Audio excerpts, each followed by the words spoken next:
The third quarter started off promisingly, but markets struggled towards quarter end. Some of the key factors weighing on sentiment included general concern that global growth has probably peaked, while at the same time there are worries that inflation, particularly in the US, could be more enduring than expected. We also saw a more hawkish stance being taken by major central banks that are preparing the market for a rollback in stimulus. China also dominated the headlines, most notably due to Evergrande, the large Chinese property developer, which was battling to service its debt, raising concern over the potential broader systemic impact. Closer to home, domestic economic growth was boosted by the Stats SA rebasing, and we saw commodity stocks come under pressure.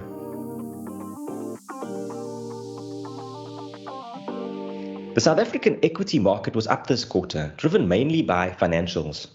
Resources stocks, on the other hand, fell sharply toward the latter part of the quarter, dragged lower by a drop in the iron ore price as well as PGMs. South African listed property was up, benefiting both from the rally in financials as well as some compression in South African government bond yields, where we saw nominal bonds underperform inflation linkers. Looking abroad, foreign equities were up in rand terms, thanks mainly to the dollar, which strengthened. And lastly, global bonds ended flat, with yields reversing higher during the quarter, given hawkish central bank comments.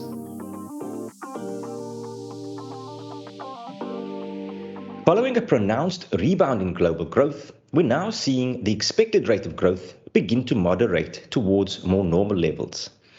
This is not unexpected, given that growth is coming off a very high base. However, the challenge is that this deceleration is occurring at a time when inflation is picking up. Lower growth and higher inflation is of course a challenging economic scenario commonly known as stagflation, but that's not something we need to worry about at this stage. Given that we still see a couple of years of reasonable economic growth, the bigger worry for now is the progression along a path of measured monetary policy normalization and the evolution of inflation.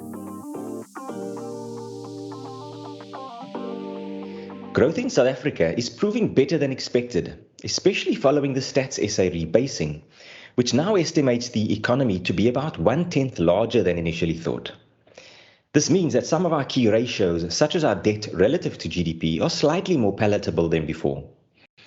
Similar to offshore, growth this year will be particularly strong, but is expected to moderate over the next 2 years. Unlike the US, however, inflation does not seem to be a problem locally, and although recent CPI prints have trended higher, inflation expectations appear well anchored. As a result, the SARB has kept rates on hold, but they're expected to begin a gradual hiking cycle within the next few months. Our multi-asset portfolios remain positioned to benefit from these expansionary economic conditions by holding an appropriate amount of domestic as well as foreign equity. This quarter, we altered the mix of equities across the portfolio by shifting from neutral to an overweight South African equity house view position, while at the same time reducing the overweight towards foreign equity. We're still positive on foreign equity, but we no longer believe that one should be as aggressively overweight given where valuations are. This quarter, we also reduced our South African listed property underweight, given our view that the worst for the sector is now probably behind us. And lastly, the portfolios still have a full weighting in South African government bonds, which we view as being attractive. For more information on our current thinking, please read the latest edition of Talking Points, which is available on our website.